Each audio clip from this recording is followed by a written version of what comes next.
laso na ito ay pinadala ko sa isang kaibigan ko na isang isa siyang chemist and chemical engineer at expert talaga pagdating sa mga lason. Kasi gusto kong malaman kung ano ba talaga ang mga gas na ito, ano bang lason ito. At ito ay ipapadala ko sa kanyang lab para siyempre hindi ko pwedeng ilagay ito dito sa aking area dito sa collection namin dahil delikado ito. At ang ginawa ko, pinicturean ko ito at ipinadala sa kanya. Ngayon, bago ko ipadala sa kanya ito, binigyan niya ako ng information tungkol dito. Ngayon, isi-share ko naman sa inyo kung ano yung mga gas na ito.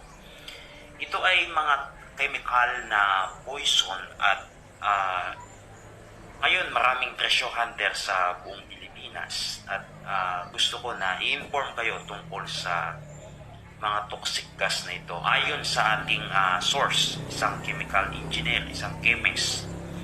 Ngayon, itong kulay puti, ito. Ayon sa kanyang initial na observation, no?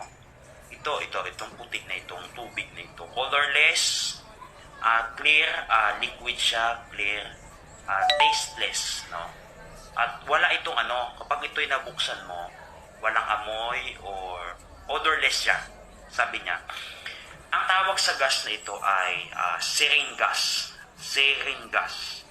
Ngayon, kapag ito ay napasag at nalanghap, maaaring ikaw ay magkaroon ng panghihina sa katawan, pananakit ng ulo,